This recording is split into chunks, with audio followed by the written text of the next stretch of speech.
What's going on, everybody? It's Frito here for your Overwatch, and today we're revisiting the role queue idea because Big Daddy Jeff in the Play Overwatch developer update essentially laid out that there's going to be a preference queue for the new Winter Wonderland game mode, Mei Yeti Hunt. There's 5 Meis, 1 Yeti. You can attempt to queue for the Yeti if you prefer to do so. You won't always get it. He didn't really explain the ins and outs of it, but he essentially said if you wait long enough, you will get it. And Blizzard, being a very data-driven and intelligent company, I think, are trying to test out the community's reception to a type of curation queue in order to filter players into different roles in a game mode. And where have I heard that before? A preference queue. Well, that's, I think, exactly what the majority of the community want for the ranked game type. If you remember, when we went to BlizzCon, we were able to interview Big Daddy Jeff and Aaron Keller, and they explained the internal debates that they have on a role preference queue. It is something that they're thinking about anyway, and with so many players in the community clamoring for this, you'd have to think that there's no way that they can ignore the possibility, at least. But Blizzard does things for a reason. Remember that old meme, "The new hero is on the horizon"? They use their words carefully, and we're utterly convinced that they're using this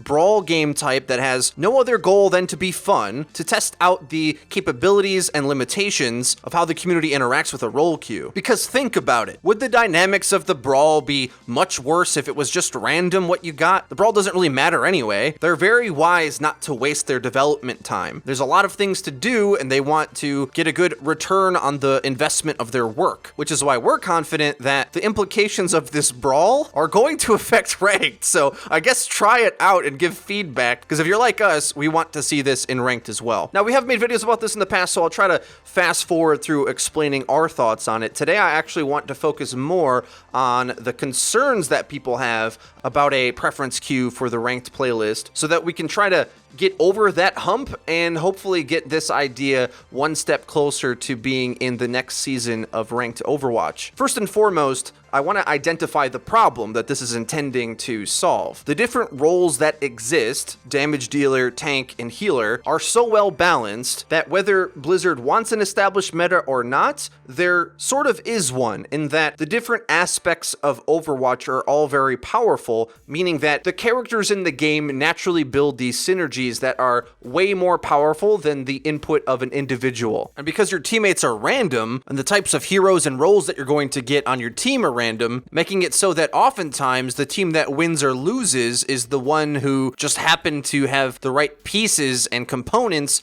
in order to play the game of Overwatch well, rather than it be a contest between two evenly matched teams. And the main solution that many of us in the community, I think, agree on is a role queue system. Now, I say that, but it's important to note what I think most of us actually want. It isn't necessarily locking you into tank or healer, but a preference queue. That word preference is incredibly important, and that's why I'm so glad that Jeff used the word prefer when he's talking about the Mei Yeti Hunt game mode, because ultimately what we would like to see is to be able to either tick a box or select the types of roles that you could queue for, so that when you get match made into a game, the teammates that you have chosen from the onset of the match that they want to play whatever role that they queued for. And assuming that this was made to work, we would finally have some stability to Overwatch in the way that it's not a big coin flip on whether you're going to have a team comp that can work. Now, what are the major concerns that people have with this system? I asked this on Twitter, and of course there's things that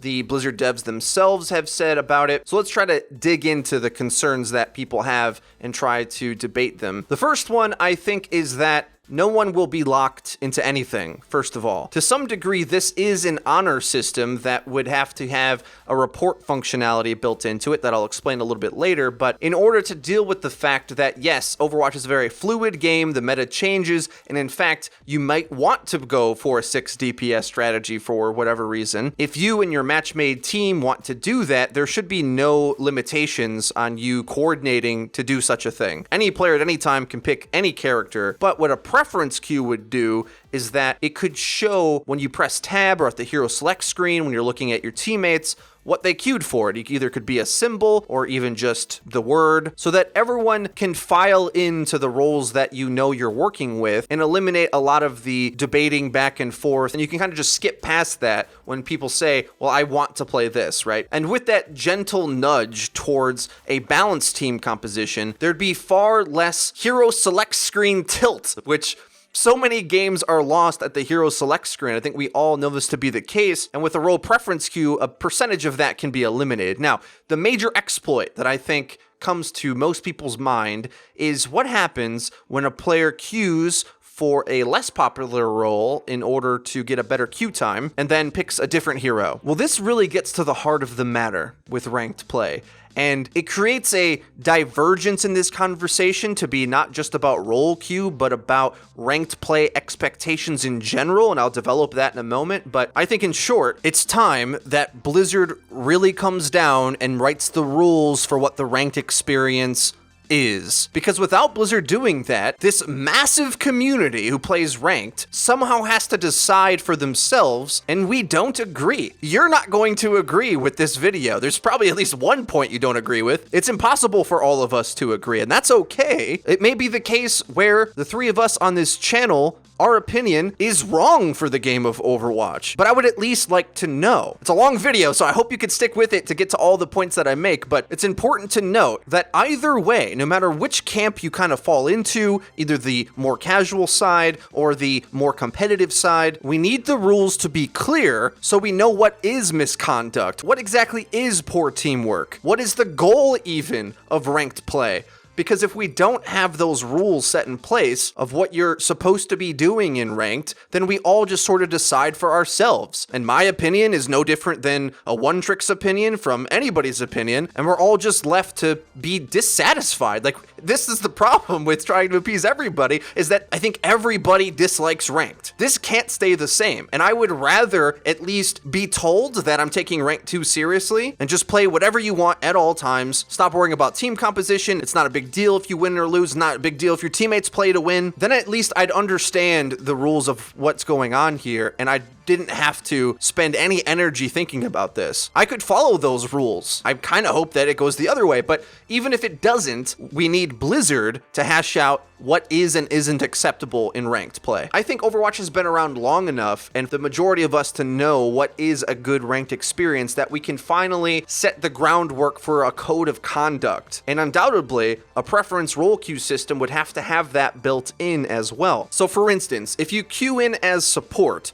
will you be able to play Symmetra, or even Torb, or Sombra, or other characters that have been proven to sometimes work in that slot? Well, the answer is, it depends. The answer that I like, and the one that I thought Blizzard was leaning towards, but they seem to have gone back and forwards on this, so I'm not really sure anymore, but your ability to play a niche hero, or a niche playstyle, should be directly proportional to your teammates' willingness to go along with that strategy. Now, this part now diverges into another subset of conversations. I know this gets confusing because it keeps blossoming out of control, but the point we're reaching at now is another understanding that, are we playing a competitive game where the heroes are selected based upon their efficacy to win, or are we playing our favorite heroes that we want to know what rank we can get on them? Those are completely two separate ideas that I think the ranked mode has to outwardly say which camp it's in. Is ranked about playing the competitive game that's all about building team compositions and trying to emulate the esport of Overwatch?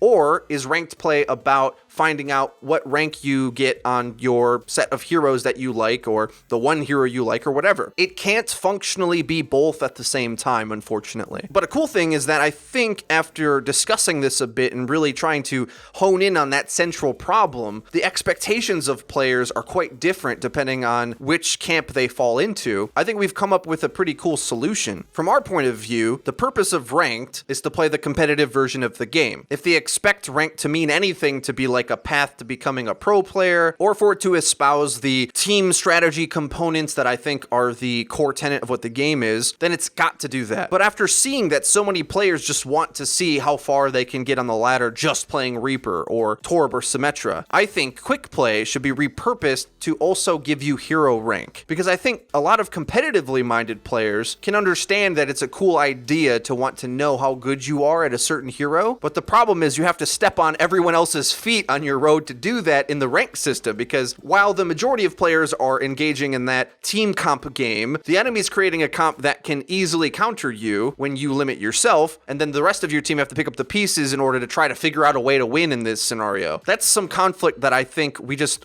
want to erase entirely. And it should be the case that maybe not a normal SR system is in quick play, but a hero ranking or more stats and more things to chase if you want to see how good you are on certain heroes. Quick play has MMR anyway, and if players that wanted to see how good they can get rated on certain heroes could get that experience out of quick play, we could help ranked be about the competitive game, not the specific hero rank game. Now, I bring that up only because I really want something for those players that want to engage with the game in the way that they want to have something to do. I think that's important. Just because we don't agree on what ranked is for doesn't mean that they shouldn't get that experience somewhere in the game. But it comes down to the fact that ranked can't satisfy both desires at once. So back to the original point, if you select for a hero and then play something that's a bit alternative, let's say, of a strategy, that's only going to cause you problems based upon how much harm it causes and how annoying it is to everyone else. And I know a lot of people take issue to that. Why should I have to care what anybody else thinks about the way I want to play the game? Well, this is a bit of a weird cultural problem that we have to get over. Those of us who are in the competitive mindset believe that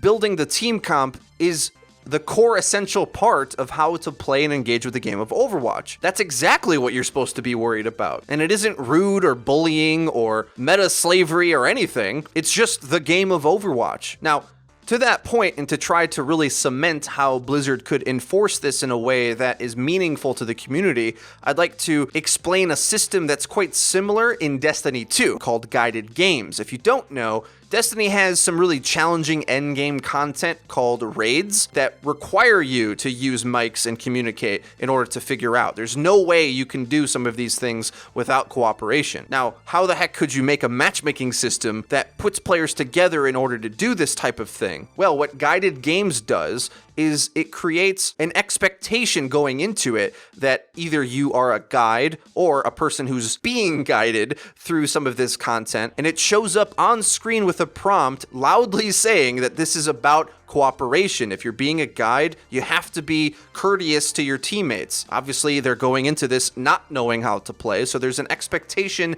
that teaching and cooperation have to be involved. Well, this exact kind of thing is the core premise of how building team comps in Overwatch works as well. It is an inherently cooperative experience, and the actions of a single person has ripple effects on everyone else. And because of that, we think at least you have to be going into a ranked preference queue system with that in mind. I don't know if that means there needs to be an on-screen prompt or a code of conduct that gets established. I don't know exactly the best route of action, but what I do know is abusing this is not cool. It should be a bannable offense because everyone else going into this system is going in with these expectations. We're building a team comp cooperatively. I think I'm pretty good at McCree, so I'm gonna play DPS. Would you please hold a shield for me, Reinhardt? That's like the give and take of it, right? If you want to play DPS next time, we'll queue in for that. And we can all wait our turns and get the exact experience that we want when we want it. And if anyone isn't cooperating in that way, well, they need to be removed. Okay, now, let's bring up the next problem that most people have issue with, the queue times. Assuming that those who try to abuse the queue times, queuing in as support and then playing DPS, locking it right away, they get removed. They're banned anyway. That's not going to be an issue. I think it would be quite easy to initiate bans on that type of action. So assuming that that works, queue times. Are queue times a problem? Well, I have two answers to this. One, it seems like if we were to assume that the Mei Yeti Hunt preference system would be instituted in ranked, it would be possible to queue for multiple roles, but in a given game get filed into one of them. So that solution would make it a bit more dynamic and would speed up the process, at least for those of you who queue in on multiple roles. The more flexible you are, the faster queues you'll get, and the more narrow your skill set and the roles you want to play, you'll have to wait longer, yes, but think of the drastic improvement in the play experience that you're going to have when you go into the game wanting to play a role and actually getting it. I think people really undervalue the worth that that's going to bring to most players who play the game. And a serious question, how long of a queue would be too long for you to be disinterested in Overwatch? As to say, with the state of ranked as it is now, would you really not want to play if you had to wait 10 minutes for a good game? Whereas now you can wait 5 and get a completely coin flip, who knows what we're going to get, grab bag of teammates and enemies, where a lot of times it's a roll one way or the other. Remember, this isn't a problem just for you losing necessarily. It's a problem of sometimes you just stomping the enemy because they don't have a team comp either. It would just make the entire game play more competitive altogether, even if we all had to wait longer for matches to be created. But is it unfair that certain roles would have a benefit to be played? Well, yeah, it's completely fair. All the roles are necessary, and if you're willing to play a role that's less popular but required, isn't that like us all as a community admitting that the players who are playing that should be somewhat rewarded in a way? Like, if we all admit we want healers on our team, especially if, say, we don't want to heal ourselves, don't we want to incentivize somehow that to become the case? I think that part's easy to get on board with. What's a little bit harder is punishing DPS players in a way, because it's, say, what about all the people who want to play DPS, but will get into, let's say, even half or worse, less games than their healer counterparts now? Well, first, I think I want to point out the fact that there's a far bigger problem that's already getting solved by that being the case, in that think of so many games that are just unplayable because too many people want to play DPS at the same time. Even if we say that DPS players are really getting the short end of the stick on this, there is a massive net positive in that games in general are far more playable now when they finally do get in and play them. I don't think the majority of DPS players would prefer to play in games with basically quick play comps with like 4 DPS all trying to play the carry hero at the same time. And if you would prefer to have shorter queue times, well, you could learn the other roles that have shorter queue times, or play the other game modes where anybody can pick anything any of the time and there's not really an issue. And furthermore, it's to our belief that a lot of players don't want to play the more core Overwatch roles because we don't play in a system like this. Playing Reinhardt in the system where most people are not even used to the team play dynamics of the game because it is so deathmatchy most of the time is a very unrewarding process, because a lot of people don't even know how to play with a Reinhardt or how to support them or to coordinate around it. So these core elements of Overwatch don't really run through and get taught throughout the matchmaking system because so much of it is just this grab bag most of the time. So that is to say, I think some of those players that play DPS now might be more inclined to play and try out some of the other roles because they'll be doing so in an environment that really fosters it, and it can add to a bit of discovery into the competitive game. Because right now, ranked feels a little bit more like the Hunger Games, where you're going to a ranked game and it's like, what can I just survive on this ranked match playing? What can I get away with and keep my SR somehow? The win conditions are oftentimes nothing to do with the competitive game of Overwatch, but instead the matchmaking metagame. And they could be more about actual Overwatch if this type of structure was put into place. Now, the last criticism that I'm going to deal with is one that is somewhat semantic, but also somewhat isn't. And that is the concept of what are the roles even? Well, first of all, as the theme continues in this video, we're talking about the competitive roles, not the roles that the Blizzard team put out, offense, defense, tank, and support, not those, because those roles are largely aesthetic. Instead, the role preference queue would allocate towards the roles that work in the competitive setting. So first and foremost, the most important thing is that there would have to be 2 or 3 flex roles. Personally, I like 3 because that gives you half of the team to work with and incentivizes players that have the bigger hero pool. They'll have the best queue times, and also you'd probably have the most flexibility in terms of strategy, locking you in with 1 DPS, 1 support, and 1 tank. And this 3-3 system pretty much works for every comp we've ever seen work. Yes, we've seen quad tank, we've seen quad DPS before in very niche scenarios. Triple support sometimes gets gets used, but even so, even if you want to run any of these strategies, you could potentially do so for two reasons. One, there's no limitations on what heroes you can pick in a preference queue. And also, no matter what the meta is, this 3-3 system likely would work, because we've never seen a major meta where there was less than one healer or less than one tank. Because if we look retroactively and think like even in the triple tank meta where Roadhog was the most important character in the game along with an Ana, even if that is the case and you queue in with teammates that pick a healer and a damage dealer that isn't Roadhog and Ana, well, your flexes can fill those gaps still. And no matter what, you'd always have the tools to be able to play the meta comp if you want to. It doesn't force a meta and it doesn't limit one either. That's another thing that I think people say oftentimes is that this is Blizzard forcing a meta. Well, I know there's some people who want to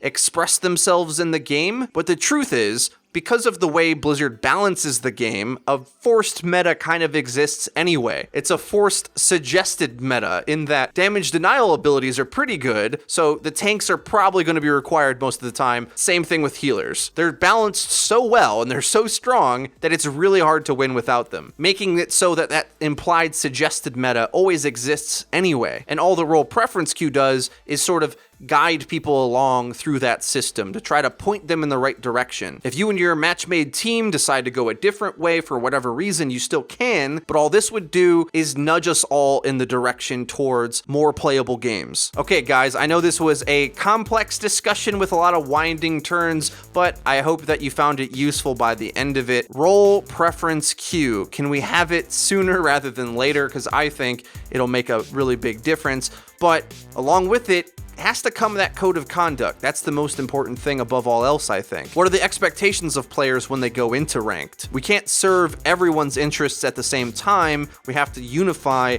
towards what ranked is about, and for us at least, that's emulating the competitive side of the game. If you enjoyed the video and found it useful, please leave it a like. It really does help us out and lets us know that you're enjoying the content. If you haven't already, please subscribe because we upload each and every day, so you're going to want to hit the bell icon so that you get notified when our videos go live. Linked in the description is our Twitter, where we tweet out news, updates, and dank memes. That's been it for me. I've been Frito for your Overwatch. I'll see you guys next time.